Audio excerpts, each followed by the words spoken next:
Yeah. But anyway, what caught my eye though? Well, actually, it wasn't my eye, but it was actually my ear, and it actually made me like. I was at work at the time when I heard this, right? And okay, it's about it was about the new Smash Brothers announcement. Oh man. Yes, it was. Oh my gosh. Okay, I was at work at the time, right? And when I heard that, Yes, you were. I was like screaming, yes, yes. I was screaming, yes. And sadly, there were people that were having a meeting in a close by room. So, and like, I guess a lot of people could hear it and stuff. So, yeah. Fortunately, I didn't get in trouble. So that was good. Actually, one of my bosses actually just laughed about it. So it was all cool. But You know, Max, when people say that they're like screaming with joy, it's usually a metaphorical sort of thing. Yeah. no, I was being serious. Well, I totally did it this time though. When he was screaming with joy. It was completely That is justified. dedication to the craft. Yeah, it was completely. It was completely justified this time because it's a new Smash Brothers, and Sakurai is once again heading the project, which I think is really good. I mean, I know a lot of people aren't going to be happy about that because of what happened with Brawl, even though I thought Brawl was an amazing game. 2 new Smash Brothers, man. 2 new Smash Brothers. Yeah, one for the 3DS and one for. Well, actually, is it really? Are they really going to be 2 different ones? I thought They're that 2 maybe- separate games. From what I understand, this is how it's working. They've got a 3DS game and a Wii U game. The Wii U game is going to be like your standard improvement on the console games. It's going to have a bigger roster. It's going to have more items, more stages. It's going to have improved mechanics, that sort of thing. And it's going to be, just kind of like the next step up in the Smash Brothers world. The 3DS version is going to have an interesting feature where you're going to be able to create and customize your own character and actually build up his stats through the game there. And then what you're able to do is take your character from the 3DS version and transfer him over to the Wii U version to play on the consoles, against other people online, against friends, that sort of thing. So it's kind of this neat integration where, you've got your standard console gaming, in case you don't want to do this whole stat fighting thing, customization. But then you've also got this optional kind of feature, even though it's an entirely different game, that you can add to it where you customize a character. That's what I understand. It's like the next evolution of the sticker system for the adventure mode in Brawl. Exactly. Instead of stickers, you're actually creating your own character, its own moveset, that sort of thing. Although I'm sure it's going to be limited in, you're going to have 10 special down Bs you can choose from, that sort of thing. Yeah, but was this actually confirmed though? The 3DS is really going to be like a character creator, and the Wii U version is just going to be in it.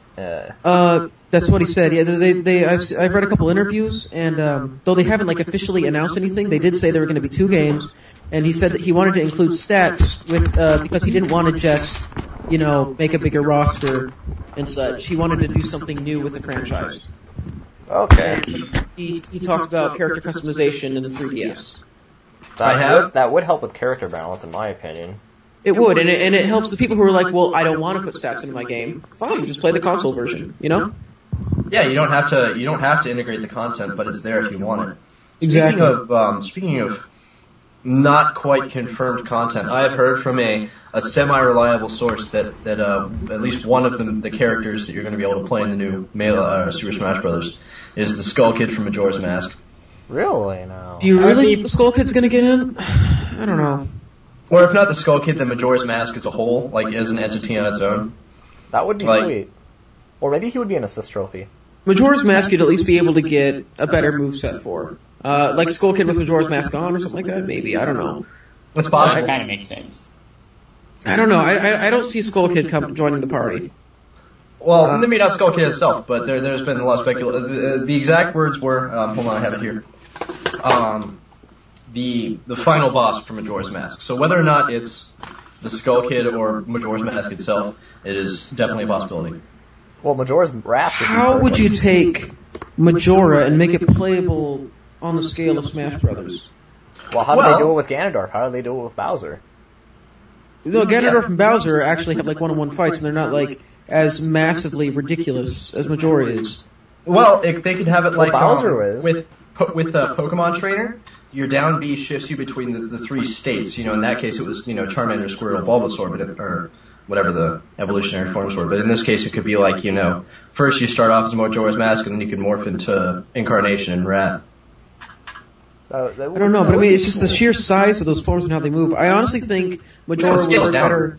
I honestly think Majora would work better as a boss than as a playable character.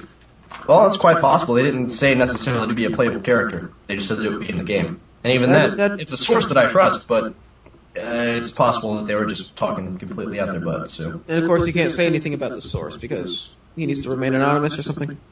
Well, if a word were to get out and he was completely wrong about it, I don't want to risk his credibility. Oh, okay. This is kind of being broadcast, so That's all true. right. Now, the Zelda character I'm hoping for is well, I'd really like to play as Tingle, but I love Tingle. I don't know why everybody hates him so much. Whatever. Tingle's a baller, man. Yeah, I have no he's real a pretty opinion big on character Tingle. compared to the others. But I think Toon Zelda's likely. And He maybe was Vaati. A considered lot of people are in saying Zelda. Vaati. Maybe. I don't know. I'd honestly like to see Toon Zelda more, and I'd like to see her fighting like in the Phantom forms, you know? Definitely. Yeah, like Awesome. in Spirit Tracks. Yeah. I'd like to see that, but I don't know. It would be a good Final Smash. Perhaps. Yeah. Yeah. Like she go into all... But that's assuming that they're actually going to keep the Final Smash mechanic, because honestly it was rather imbalanced, and I know a lot of people that I played with just refused to have Smash Balls on, which I felt sort of, ruined the point of Brawl. But it was sort of annoying at times. There were definitely a lot of issues, like with Fox, Falco, and Wolf's land. those Yeah. are like the biggest offenders. I doubt they're going to remove Final Smash Everyone else because once was they've already also put something in a balanced. game, I really doubt they're going to take it out. And like you said, you can turn Smash Balls off. Don't think they're going to take it out, but maybe balance it. But yeah, balancing it better would be really nice. Make it not so OP. Especially because with the introduction of stats, it's possible they'll have a more structured online gameplay than before. In which case, there might actually be laddering and tournament concepts. Because before, with the previous two, they still didn't really realize how big of a deal Smash tournaments could be. So they weren't working on character balance; they were just working on making the characters fun and introducing the move sets and familiar things that we recognize, like the Falcon Punch, into gameplay. Yeah. I wonder how they're going to do the character creation. Like, do you think they're going to do it through like a tournament sort of thing, or I always thought it'd be kind of cool if they did it kind of like the old Samurai Warriors games on the PS2. I don't know if anybody ever played those. I remember that. Those were the bloodiest games ever. Indeed. Yeah.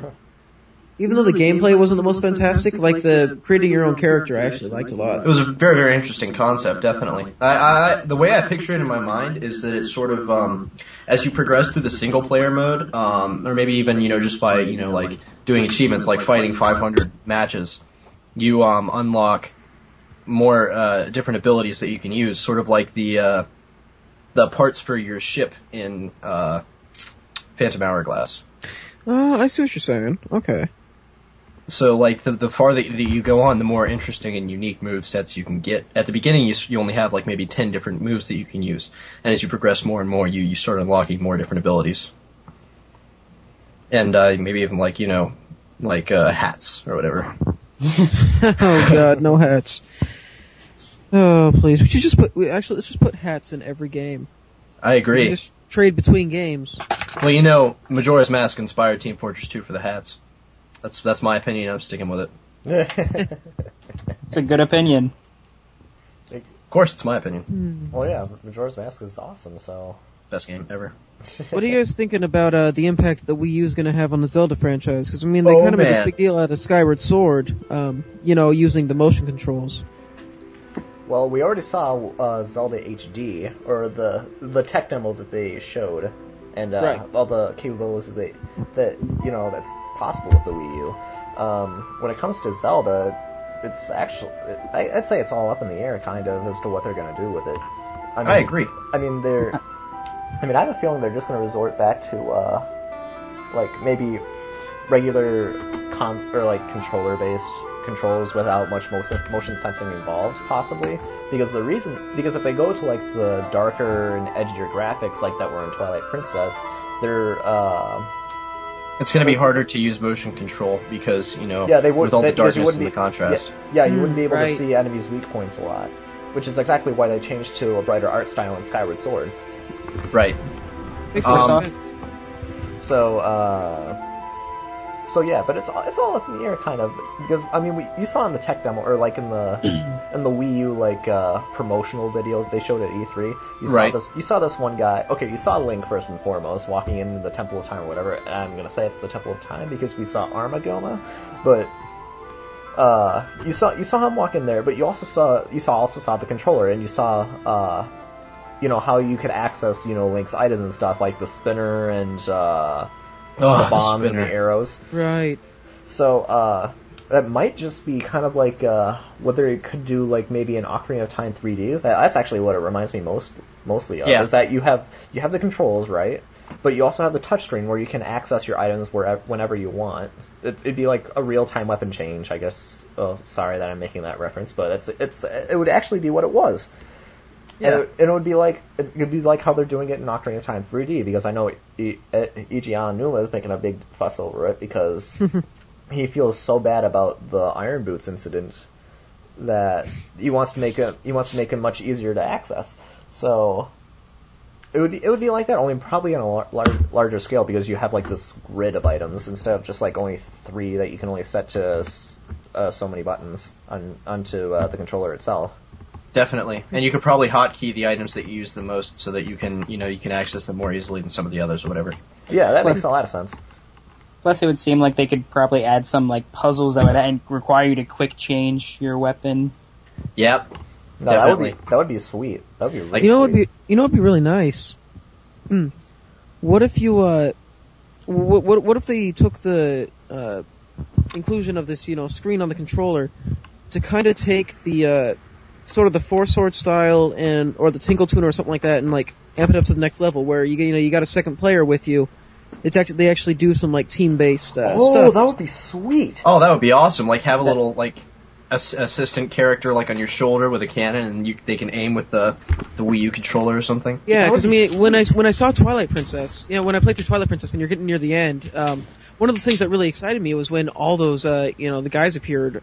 Russell, the guy with the cannon launcher, Yeah. Oh yeah. all that stuff, and I was like, oh my gosh, it's like a full invasion. There's other people, and then I was really sad when I realized they They didn't don't really do much. anything. Yeah, it was just Yeah. one cutscene. That really bummed me out too, because it even had like the awesome music, like and everything. Yeah, they have them like Yeah. blow up the tower and everything, but It was actually the music I was that sad they it would've played. I been think was the fanfare from the Hyrule Castle and A Link to the Past. So that